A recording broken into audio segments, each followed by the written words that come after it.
Praise the Lord. കർത്താവായ യേശു ക്രിസ്തുവിൻ്റെ അതിപരിശുദ്ധമായ നാമം വാഴ്ത്തപ്പെടുമാറാകട്ടെ.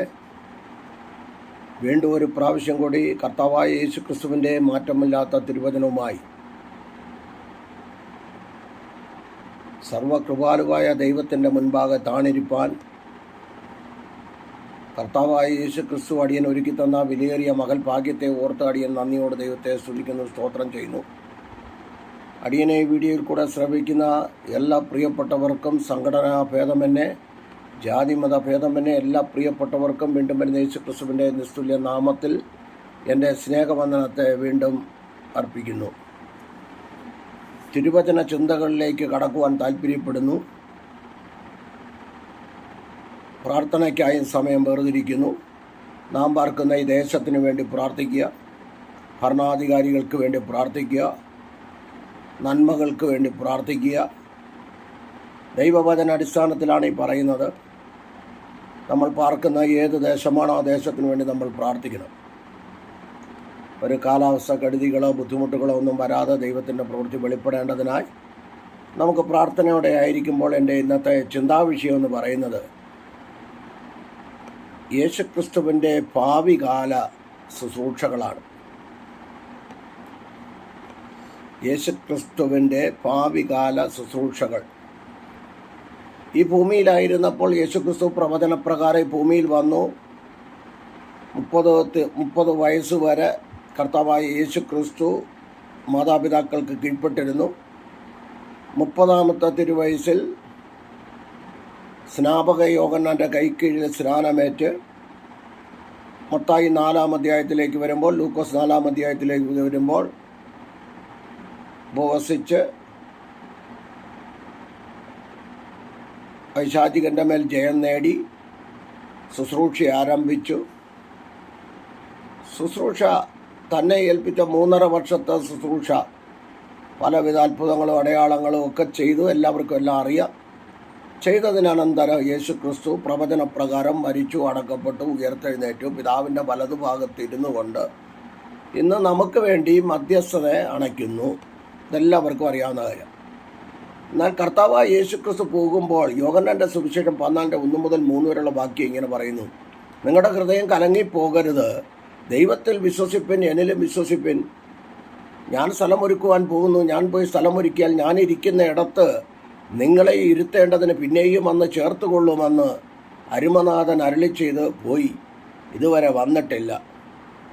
കർത്താവായ യേശു ക്രിസ്തു വീണ്ടും വരും. പ്രവചന പുസ്തകങ്ങളിൽ വീണ്ടും വരും എന്ന് ഒത്തിരി സ്ഥലത്ത് എഴുതിയിട്ടുണ്ട്. അപ്പോസ്തലപ്രവൃത്തി 1:9, 10, 11 വാക്യങ്ങളിലേക്ക് 2 ദൂതന്മാർ പറയുക, അവൻ പോയതുപോലെ തിരികെ വരും. യോസഫിന് വിവാഹം നിശ്ചയിച്ചിരുന്ന മറിയയോട് പറഞ്ഞ ദൂത്, ഒരു ദൂതൻ പറഞ്ഞ ദൂത് നിറവേറിയെങ്കിൽ കൃത്യമായിട്ട് 2 ദൂതന്മാർ പറഞ്ഞ കാര്യം നിറവേറുക തന്നെ ചെയ്യും. കർത്താവായ യേശു ക്രിസ്തു മടങ്ങി വരും. മടങ്ങി വന്ന് ഭാവികാല ശുശ്രൂഷകളെക്കുറിച്ച് ചില ചിന്തകൾ കമ്പിവാചകം പോലെ ഓടിച്ചു പറഞ്ഞ് പ്രാർത്ഥനയ്ക്കായി സമയം വേർതിരിക്കുവാൻ താല്പര്യപ്പെടുകയാണ്.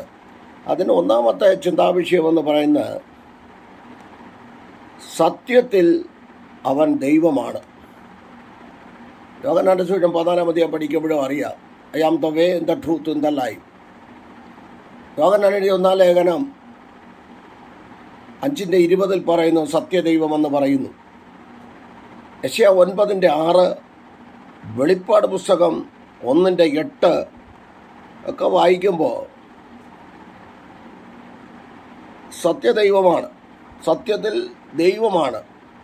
ഒന്നാമതായിട്ട് യേശുക്രിസ്തുവിനെ കുറിച്ച് പറയാനുള്ളത് ദൈവമാണെന്ന്. ഒത്തിരി ഭാഗങ്ങൾ, ദൈവവചന ഭാഗങ്ങളൊക്കെ ഉണ്ട്. ആ ഭാഗമെല്ലാം ഞാൻ പിടിക്കുക. രണ്ടാമത്തെ പോയിന്റ് എന്ന് പറഞ്ഞത് മരണത്തിൽ നിന്നും ഉയർത്തെഴുന്നേറ്റ് പിതാവിൻ്റെ വലത്ത് ഭാഗത്തിരിക്കുന്നു. മത്തായി സുവിശേഷം 26:64, മർക്കോസ് 16:19, അപ്പോസ്തലന്മാരുടെ പ്രവൃത്തികൾ 2:3, റോമർ 8:34. ഈ ഭാഗമൊക്കെ എല്ലാവർക്കും അറിയാം. ഞാൻ ഓടിച്ച് ചില വ്യക്തികൾ എന്നോട് പറഞ്ഞതിന് അടിസ്ഥാനത്തിലാണ് കർത്താവായ യേശുക്രിസ്തുവിൻ്റെ ഭാവികാല ശുശ്രൂഷയെക്കുറിച്ച് ചില കാര്യങ്ങളൊന്ന് ഇടണമെന്നൊന്ന് പറഞ്ഞതുകൊണ്ട് ദൈവദാസന്മാർ തന്നെ പറഞ്ഞിരുന്നു. അതുകൊണ്ട് ദൈവവചന അടിസ്ഥാനത്തിൽ ഓടിച്ച് കമ്പിവാചകം പോലെ പറഞ്ഞ് പ്രാർത്ഥിക്കുവാൻ താല്പര്യപ്പെടുന്നു. ഒരു ആത്മീയ ശുശ്രൂഷയായിട്ടല്ല, ഇതൊരു ബൈബിൾ സ്റ്റഡി പോലെ തന്നെ പോകുന്നുണ്ട്.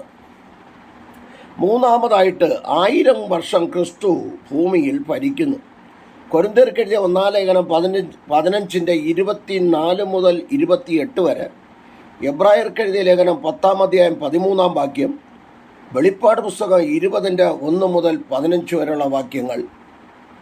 വേണമെങ്കിൽ ദാനിയേൽ പ്രവചനം 7 അധ്യായം 9, 10 വാക്യം കൂടെ ചേർത്ത് വായിച്ചു കഴിഞ്ഞാൽ ക്രിസ്തു മടങ്ങി വരുമെന്ന് പറഞ്ഞു. മധ്യാകാശത്ത് വരും, വന്ന് 7 വർഷം മധ്യാകാശത്തായിരിക്കും. അതിനുശേഷം കാന്തനുമായിട്ടുള്ള വേളി നടക്കും. സങ്കീർത്തനം 45 പറയുന്നത് പോലെ, വെളിപ്പാട് പുസ്തകം 19 അധ്യായത്തിൽ പറയുന്നത് പോലെ വേളി നടക്കും. അതിനുശേഷം ഭൂമിയിലേക്ക് സക്കറിയ 14 അധ്യായം പഠിക്കുമ്പോൾ കർത്താവായ യേശുക്രിസ്തു ഒലിവുമലയിൽ കാല് ചവിട്ടും. ഒലിവുമല 2 പിളർക്കും. അങ്ങനെ നേരെ യെരുശലേമിലേക്ക് വന്ന് 1000 ആണ്ട് വാഴ്ച നടക്കുന്നു. ഇത്രയും കാര്യങ്ങൾ പറഞ്ഞ് ഞാൻ ആ ഭാഗം അവിടെ വിടുന്നു. 1000 വർഷം ക്രിസ്തു ഭൂമിയിൽ ഭരിക്കുന്നു. അത് കഴിഞ്ഞിട്ട് 4ാമത്തെ പോയിന്റ് എന്ന് പറയുന്നത് വിശുദ്ധ പർവ്വതമായ സിയോനിൽ നിന്നും ഭരണം നടത്തും. സക്കറിയ 14:9, ദാനിയേൽ 2:17.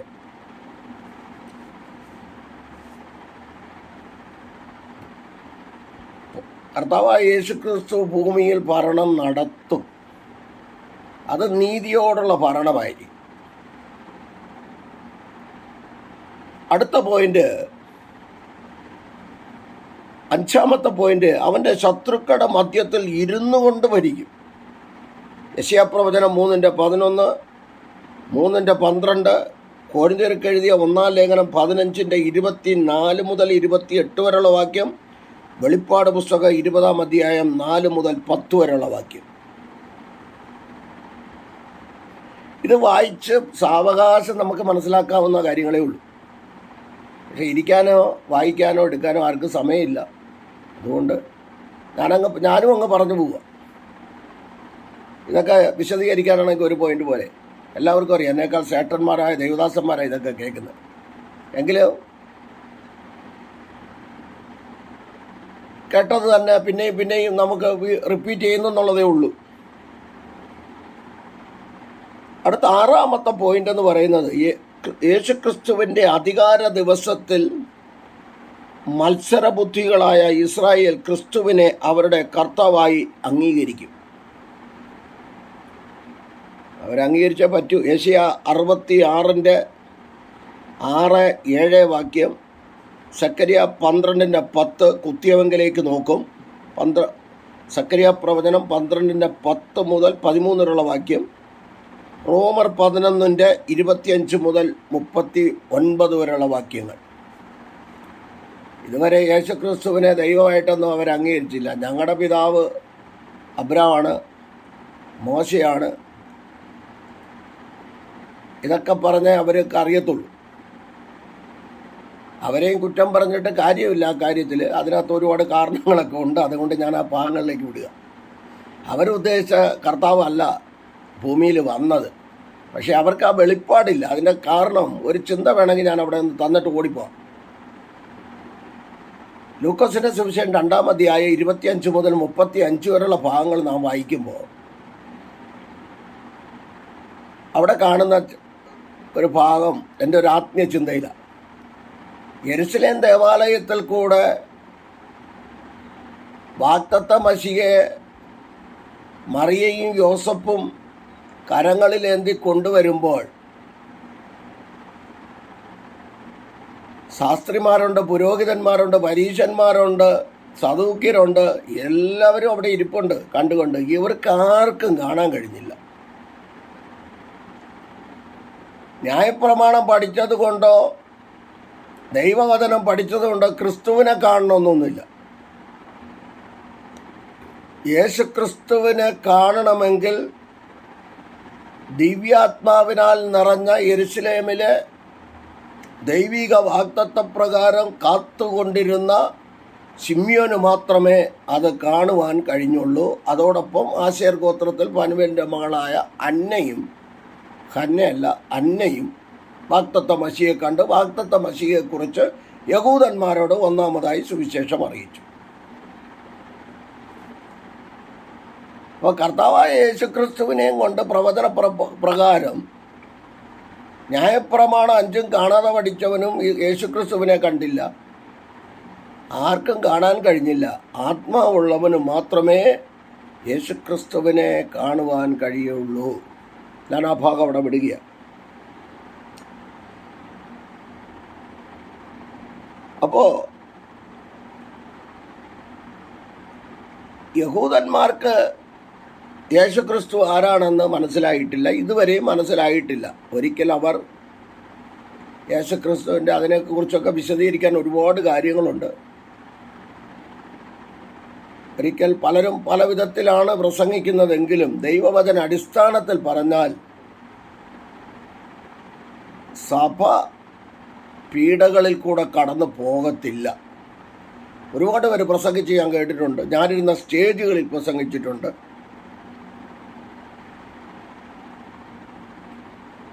ഞാൻ അവരോട് പറഞ്ഞു, അങ്ങനല്ല.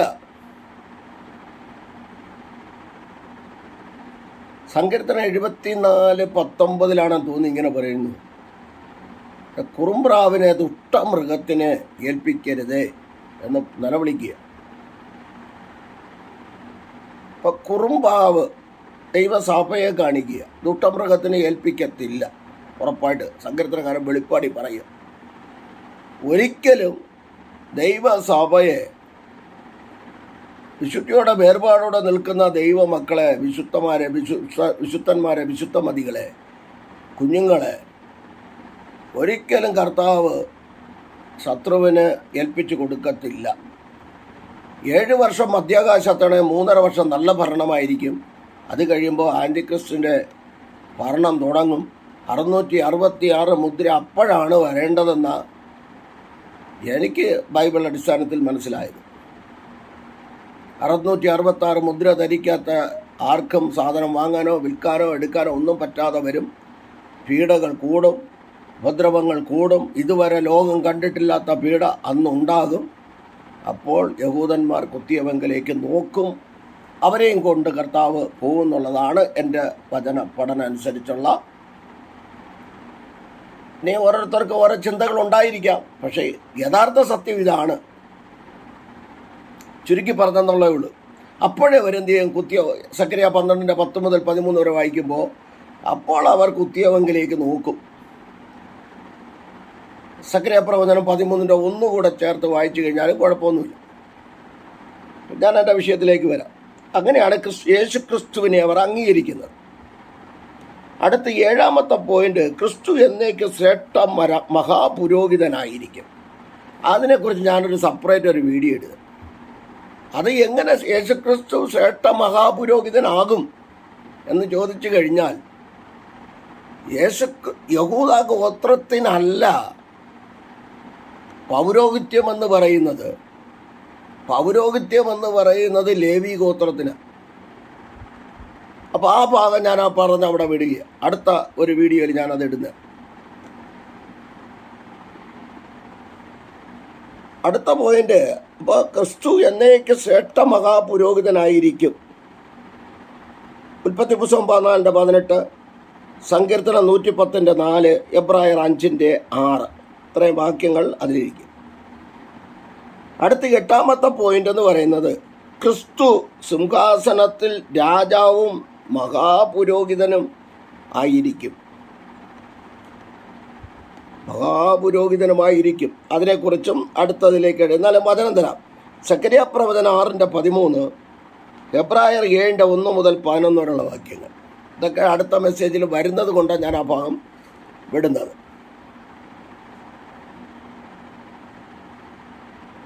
അടുത്ത 9ാമത്, യഹോവയുടെ കോപ ദിവസത്തിൽ ഭൂമിയിലെ രാജാക്കന്മാരെ തകർത്ത് കളയുന്ന ക്രിസ്തു. ഭൂമിയിലെ രാജാക്കന്മാരൊന്നും ഒന്നും ഉണ്ടാവില്ല. അന്നത്തെ കാലഘട്ടങ്ങളിൽ ദൈവവചന അടിസ്ഥാനത്തിൽ പഠിച്ചാൽ സങ്കീർത്തനം 110:5, ദാനിയേൽ പ്രവചനം 7:13-14, വെളിപ്പാട് പുസ്തകം 17:14, വെളിപ്പാട് പുസ്തകം 19:11 മുതൽ 21 വരെയുള്ള വാക്യങ്ങൾ.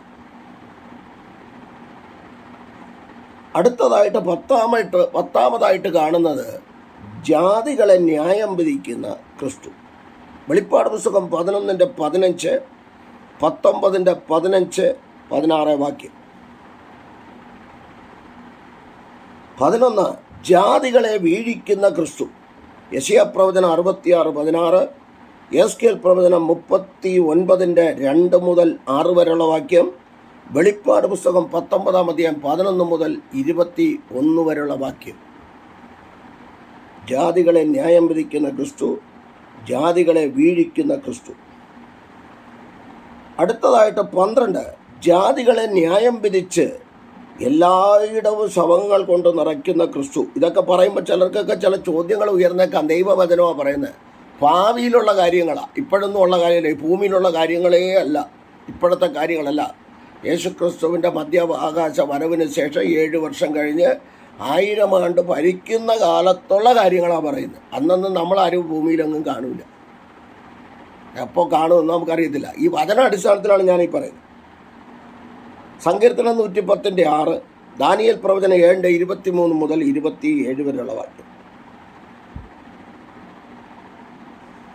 13 ശത്രുക്കളെ ന്യായം വിധിച്ച് അവരുടെ മേൽ വാഴുന്ന ക്രിസ്തു. യെശയ്യാ പ്രവചനം 2:2 മുതൽ 4 വരെയുള്ള വാക്യം. വെളിപ്പാട് പുസ്തകം 11:15 വാക്യം. അടുത്തതായിട്ട് 14 സിംഹാസനസ്ഥനായിട്ട് രാജ്യങ്ങളെ ന്യായം വിധിക്കുന്ന ക്രിസ്തു. മത്തായി 25:31 മുതൽ 46 വരെയുള്ള വാക്യങ്ങൾ. സിംഹാസനസ്ഥനായിട്ട് രാജ്യങ്ങളെ ന്യായം വിധിക്കുന്ന ക്രിസ്തു. ഇതൊക്കെ നമുക്ക് ഓരോന്ന് ചിന്തിച്ച് പഠിച്ചു കഴിഞ്ഞാൽ ഒരുപാട് കാര്യങ്ങൾ നമുക്ക് പറയാനുണ്ട്. ഞാൻ അതിലേക്ക് കടക്കുന്നില്ല.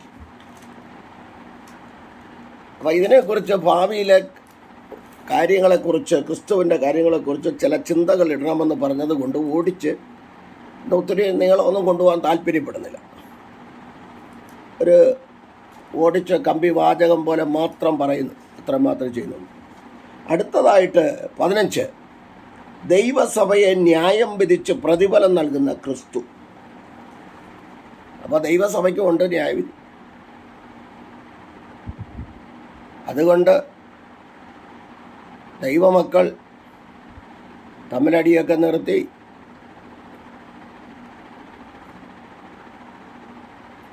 ഈ മീഡിയയിൽ കൂടെ കടന്ന് പരസ്പരം കുറ്റം പറയുന്നതിനേക്കാൾ നല്ലത്, എൻ്റെ അഭിപ്രായം പറയുന്ന, നിങ്ങൾ കേൾക്കണമെന്നൊന്നുമില്ല, എന്നേക്കാൾ ചേട്ടന്മാരായി കുറ്റം പറയുന്നത്. അതുകൊണ്ടാണ് എന്നും പറഞ്ഞുകൊണ്ട് തിരുവെഴുത്തുകളെ തെളിയിക്കുന്നതിന് കുഴപ്പമില്ലല്ലോ.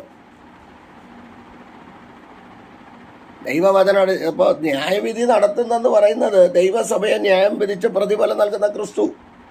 കൊരിന്ത്യർക്കെഴുതിയ 2 ലേഖനം 5:10 അവനവൻ ശരീരത്തിലിരിക്കുമ്പോൾ ചെയ്തത് നല്ലതാകിലും തീയതാകിലും തക്കവണ്ണം പ്രാപിക്കേണ്ടതിന്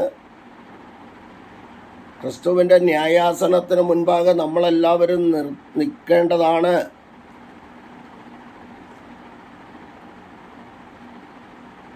ദാനിയേൽ പ്രവചന കൊരിന്ത്യർക്കെതിരെ 2 ലേഖനം 5:10, റോമർക്കെഴുതിയ ലേഖനം 14:10 മുതൽ 12 വരെയുള്ള വാക്യവും,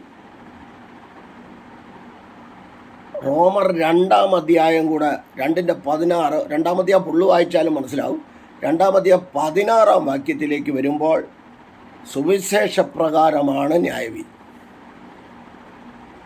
നമ്മൾ പറയുന്ന വാത് കെട്ടുന്ന വചനമൊക്കെ വെച്ച് ദൈവം ന്യായം വിധി. ഒരാൾ ഈയിടെ എന്നോട് വിളിച്ച് ചോദിച്ചു, ഇവന്മാർ ഈ 3 മണിക്കൂറും 4 മണിക്കൂറും ഒക്കെ സംവാദം നടത്തുന്ന സമയം കൊണ്ട് ഒരു 1 മണിക്കൂർ പുറത്തോട്ട് ഇറങ്ങിക്കൂടെ എന്ന് ഇവന്മാർക്ക് ഇതിനകത്തു. അവർ ചെയ്യുന്നുണ്ടായിരിക്കാം, ചെയ്യുന്നില്ലായിരിക്കാം, എനിക്ക് ചോദ്യം ചെയ്യേണ്ട കാര്യമില്ല. അനീതി ചെയ്യുന്നവൻ അനീതി ചെയ്യും, അഴുക്കുള്ളവൻ അഴുക്കാടും. വിശുദ്ധൻ തന്നെ വിശുദ്ധീകരിക്കട്ടെ എന്ന് പറഞ്ഞതുപോലെ ഞാൻ അതിലേക്കൊന്നും പോകുന്നില്ല. ഞാൻ ആരെയും വിധിക്കാനും പോകുന്നില്ല.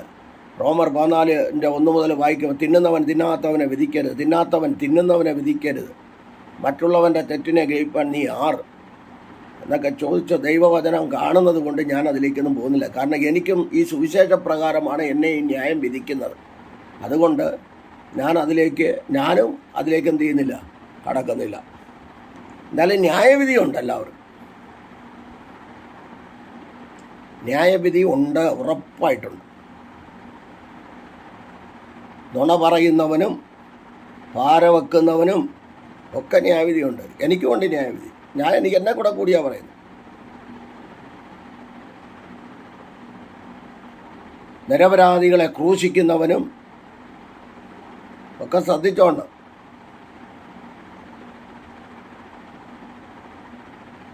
ഞാൻ എപ്പോഴും പ്രസംഗിക്കും പറയുന്ന ഒരു ചിന്ത പെട്ടെന്ന് ഓടി വരിക, എനിക്കെപ്പോഴും അത് തന്നെ കരി വരിക.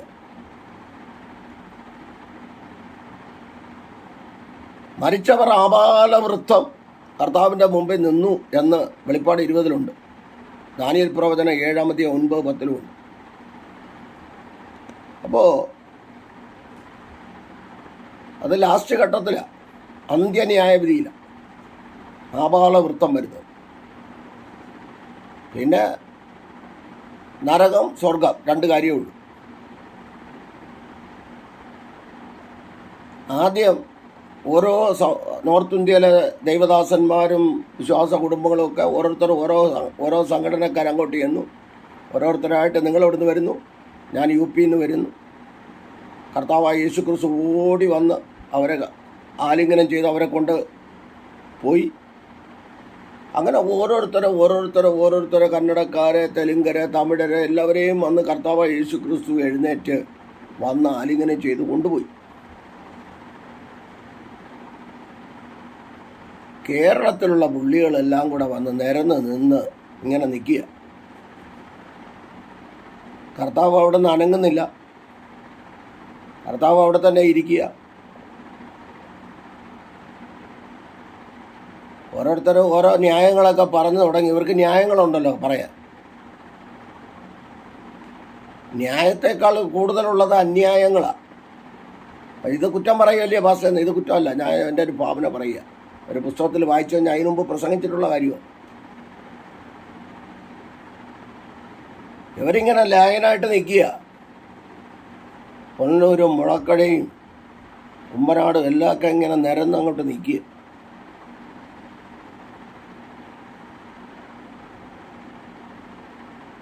അവസാനം കർത്താവ് എഴുന്നേൽക്കാതെ വന്നപ്പോൾ കർത്താവ് അവരെല്ലാവരെയും ആലിംഗനം ചെയ്ത് കൊണ്ടുപോയല്ലോ. ഞങ്ങൾ ഒരുപാട് കഷ്ടപ്പെട്ടത്. ഞാൻ ഇവിടെ നിന്ന് എഴുന്നേറ്റ് കഴിഞ്ഞാൽ എനിക്ക് ഈ സീറ്റ് പിന്നെ കിട്ടുമെന്ന് എനിക്ക് തോന്നുന്നില്ല. അതുകൊണ്ട് നീയൊക്കെ മര്യാദയ്ക്ക് ഇങ്ങോട്ട് വരാൻ പറഞ്ഞു. അവിടെ അനുസരിക്കാതിരിക്കാൻ പറ്റത്തില്ല. എല്ലാം ദൂതന്മാർ നിൽക്കുക, പൊക്കിയെടുത്ത് അപ്പുറത്ത് കളയും. അതുകൊണ്ട് പേടിച്ചിട്ട് കർത്താവ് ഇരുന്നിടത്ത് തന്നെ അങ്ങ് ഇരുന്നു. സിംഹാസനത്തിലിരുന്ന് ദൈവസഭയെ ന്യായാസനത്തിലിരുന്ന് ദൈവസഭയെ ന്യായം വിധിക്കുന്ന ക്രിസ്തു. വെള്ളസിംഹാസനം, ന്യായാസനം. അപ്പോൾ ഞാൻ ആ ഭാഗം വിടുകയാണ്. അടുത്ത് 16 ദൈവസഭയെ ശുദ്ധവും നിഷ്കളങ്കവുമായിട്ട് ദർശിക്കുന്ന ക്രിസ്തു. ദൈവസഭയെ ശുദ്ധവും നിഷ്കളങ്കയുമായിട്ട് ദർശിക്കുന്ന ക്രിസ്തു. വാക്യം പറയാം. എഫേസ്യർ 5:26 മുതൽ 32 വരെയുള്ള വാക്യവും വെളിപ്പാട് പുസ്തകം 19-ാം അധ്യായം 6-7 വാക്യം. അപ്പം ദൈവസഭ എങ്ങനെ ഉള്ളതായിരിക്കും? ശുദ്ധവും നിർമ്മലവും, കറ, ചുളുക്കം, മാലിന്യം. 7 സഭകളോട് ദൂത് പറയുമ്പോൾ കർത്താവ് എല്ലാവരോടും പറയും, നിന്നെക്കുറിച്ചൊരു കുറ്റം പറവാനുണ്ട്, നിന്നെക്കുറിച്ചൊരു കുറ്റം പറവാനുണ്ടെന്ന് പറയുമ്പോൾ അനുദിനം കഴുകൽ പ്രാപിച്ച് ഭയപ്പാടോടെ വിറയലോടെ പത്രോസ് അപ്പോസ്തലൻ്റെ ഭാഷ്യം ഇങ്ങനെ പറയുന്നു. പത്രോസ് എഴുതുന്ന ലേഖനം 4:17-18 വരുമ്പോൾ ഇങ്ങനെ കാണുന്നു: നീതിമാൻ പ്രയാസേന രക്ഷ പ്രാപിക്കുന്നു എങ്കിലും പാപികളുടെയും അഭക്തൻ്റെയും ഗതി എന്താകും? നീതിമാൻ പ്രയാസേന രക്ഷ പ്രാപിക്കുന്നത്.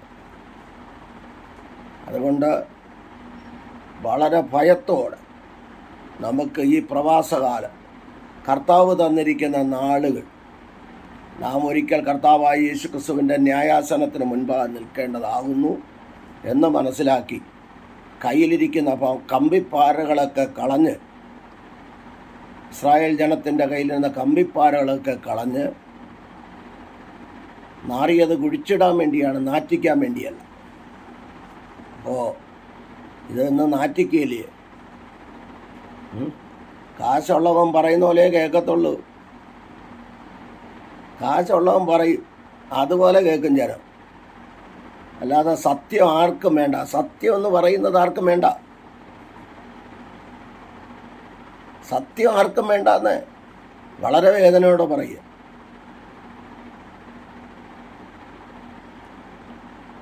ബൈബിള് പറയുന്നത് സത്യം ചെയ്തിട്ട് ഛേദം വന്നാലും മാറാത്തവനെന്ന.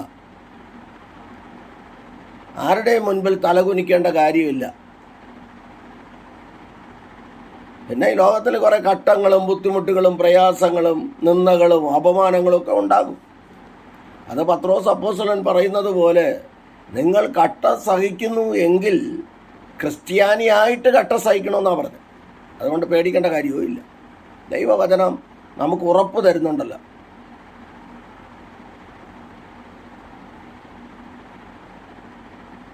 ദൈവവചനം നമുക്ക് ഉറപ്പ് തരുന്നതുകൊണ്ട് ഭയപ്പെടേണ്ട കാര്യമില്ല.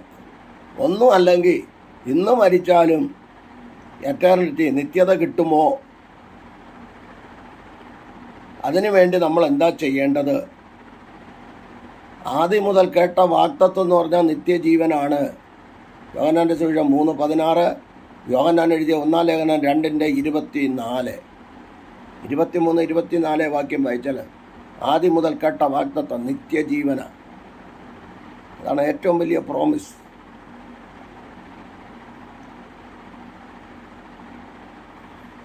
പണ്ടൊരാൾ പറഞ്ഞതുപോലെ, ജനിക്കുമ്പോഴും അടുത്തുള്ളവരൊക്കെ അറിയും, മരിക്കുമ്പോഴും അടുത്തുള്ളവരൊക്കെ അറിയും. എന്ന് പിന്നെ ലോകം അറിയും. കാരണം വീഡിയോ, പിന്നെ വാട്സപ്പ്, യൂട്യൂബ്, ഫേസ്ബുക്ക് ഇതൊക്കെ കിടക്കുന്നതുകൊണ്ട് ലോകം അറിയും. അന്ന് ജനിക്കുമ്പോഴും അടുത്തുള്ളവരറിയും, മരിക്കുമ്പോഴും അടുത്തുള്ളവരറിയും. പക്ഷേ ജീവിച്ചിരിക്കുമ്പോഴാണ് ആരും അറിയാതെ പോകുന്നത്. അതല്ലേ ഇന്ന് നടക്കുന്നത്. കണ്ടാലും കാണാതെ പോവും, കൈ കൊടുക്കാതെ പോവും, ഒരു പ്രൈസലോട് പറയാതെ പോവും. അതുകൊണ്ടാണ് കർത്താവ് സിംഹാസനത്തിൽ നിന്ന് എഴുന്നേക്കാതെ ഇരുന്നത്. ഇതൊന്ന് മനസ്സിലാക്കി ഉള്ളിൽ വെച്ചിരുന്നത് നല്ലതാണ്. ഓക്കെ.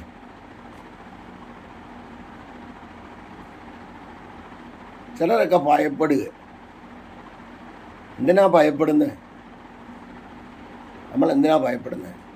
നമ്മൾ ഭയപ്പെടേണ്ട കാര്യങ്ങളൊന്നുമില്ല. ഞാനെൻ്റെ വിഷയത്തിലേക്ക് വരാം.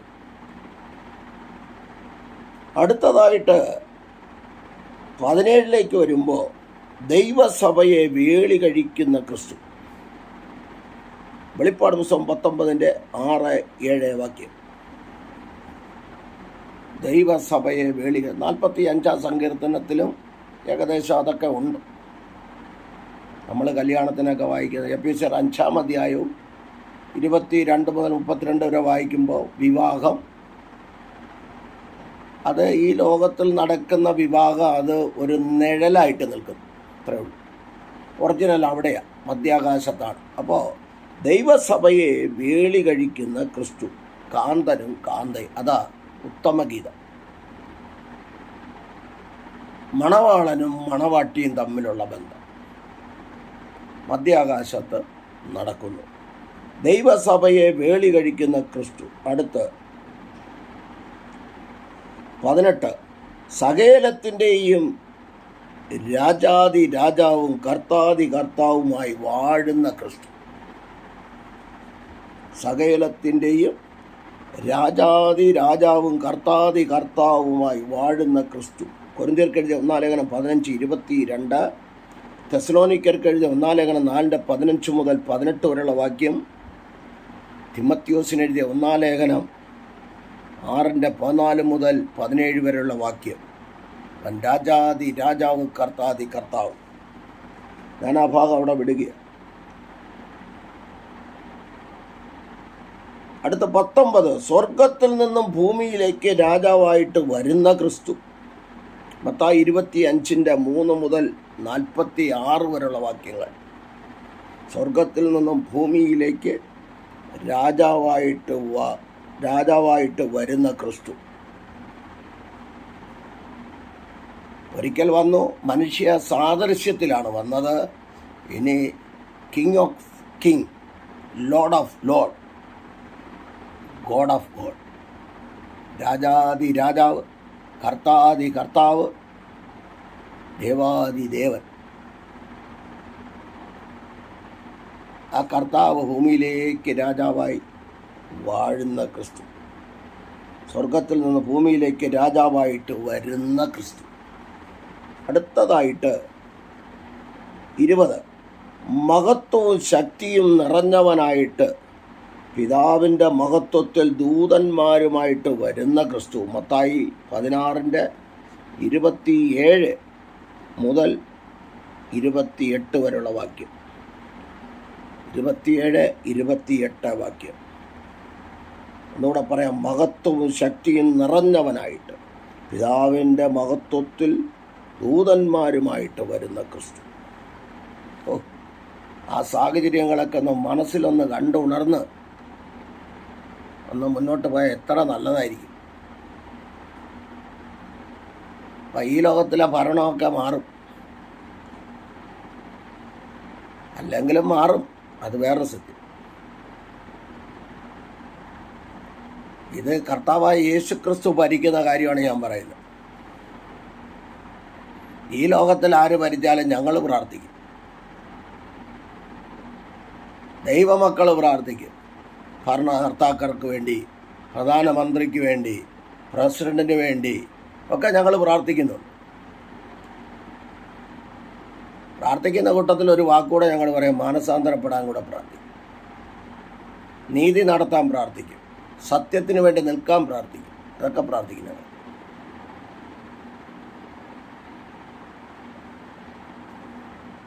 അടുത്ത് 21, ഏകദൈവവും അക്ഷയനും അദൃശ്യനുമായ നിത്യരാജാവ്. ഏകദൈവവും അക്ഷയനും അദൃശ്യനുമായ നിത്യരാജാവ്.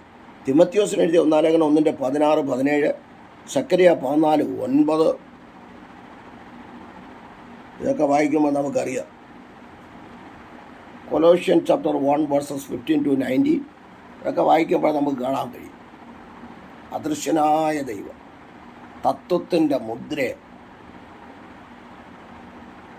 ആ കർത്താവായ യേശു ക്രിസ്തു ഭൂമിയിൽ രാജാവായി യെരുശലേം മധ്യഭാഗമാക്കിക്കൊണ്ട്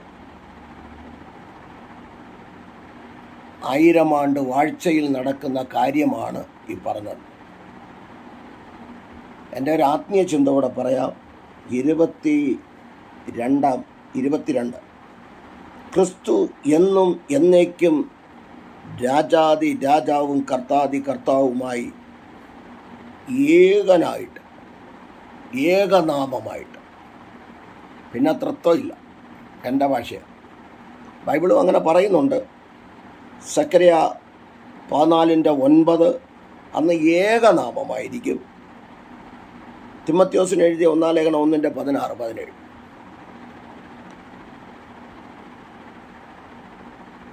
ഇത്രയും കാര്യങ്ങൾ ക്രിസ്തു ഭൂമിയിൽ 1000 ആണ്ട് മഹത്വ പ്രത്യക്ഷതയ്ക്ക് ശേഷം 1000 ആണ്ട് വാഴ്ചയിൽ കർത്താവായ യേശു ക്രിസ്തു ചെയ്യുന്ന കാര്യത്തെക്കുറിച്ചാണ് ഇന്നത്തെ ഒരു ചെറിയ ചിന്ത.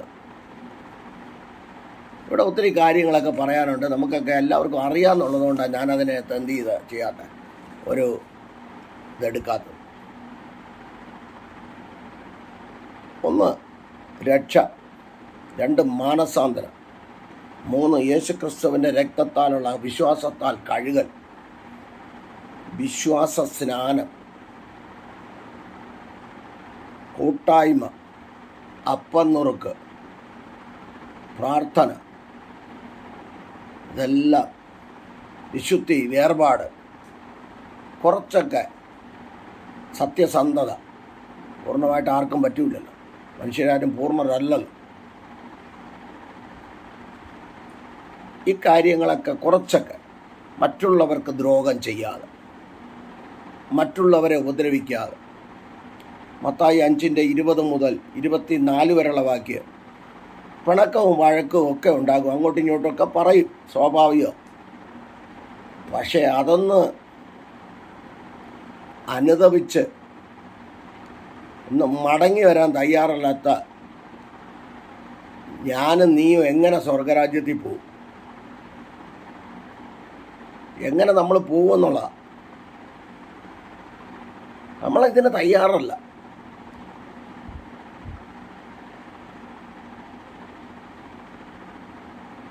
നമുക്കെങ്ങനെ നിത്യതയിൽ എത്താൻ കഴിയും?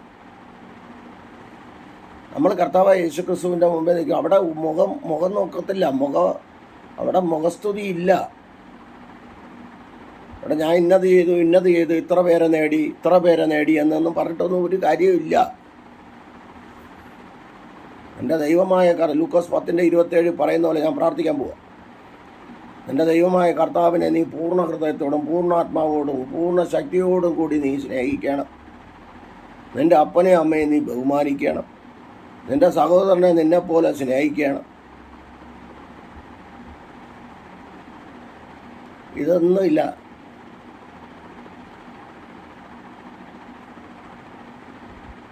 ഒന്നുമില്ല.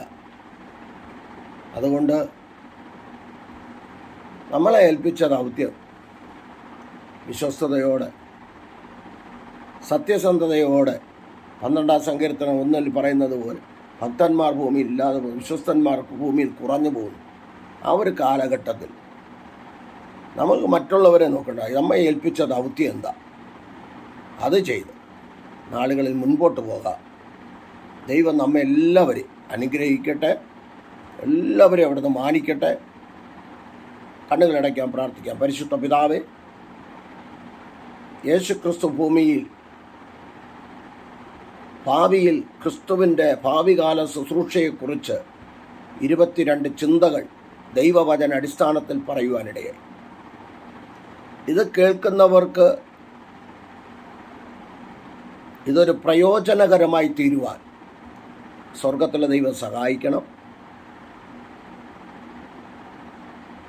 മധ്യാകാശ വരവും 1000 ആണ്ട് വാഴ്ചയും ഏകദൈവമായി നിത്യ രാജാവായി ഭരിക്കുന്ന കർത്താവായ യേശുക്രിസ്തുവിൻ്റെ സന്നിധിയിൽ ഒരിക്കൽ ഞങ്ങൾ നിൽക്കേണ്ടതാകുന്നു എന്നുള്ള ഉത്തമ ബോധ്യത്തോടെ പ്രാർത്ഥനയോടെ മുന്നോട്ട് പോകാൻ ദൈവം ഞങ്ങൾക്ക് കൃപ ചെയ്യണം.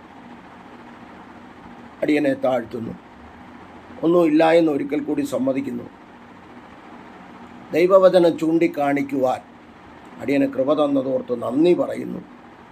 പുകഴുവാനോ പ്രശംസിപ്പാനോ ഒന്നുമില്ല കർത്താവേ. ഈ വചനത്തിൽ കൂടെ ആർക്കെങ്കിലും വേദനിപ്പിക്കുന്ന കാര്യങ്ങളുണ്ടായെങ്കിൽ ക്ഷമിക്കണം. അവരോട് കരുണ കാണിക്കണം. ദൈവപ്രവൃത്തി വെളിപ്പെടുത്തണമെന്ന് പ്രാർത്ഥിക്കുന്നു. പ്രത്യേകിച്ച് അടിയൻ പാർക്കുന്ന ഈ രാജ്യത്തിനായി പ്രാർത്ഥിക്കുന്നു. ഭരണാധികാരികൾക്കായി പ്രാർത്ഥിക്കുന്നു. ദൈവത്തിൻ്റെ വലിയ പ്രവൃത്തി വെളിപ്പെടേണ്ടതിനായി പ്രാർത്ഥിക്കുന്നു. ഇവർക്ക് നന്മയുണ്ടാകട്ടെ, അനുഗ്രഹങ്ങൾ ഉണ്ടാകട്ടെ. ഈ രാജ്യത്തിന് ദൈവപ്രവൃത്തി വെളിപ്പെടട്ടെ. അതിനുവേണ്ടി ഞങ്ങൾ പ്രാർത്ഥിക്കുന്ന പിതാവ്. ഭരണാധികാരികൾ എല്ലാ പ്രിയപ്പെട്ടവരെ ദൈവകരങ്ങളിൽ ഏൽപ്പിക്കുന്നു.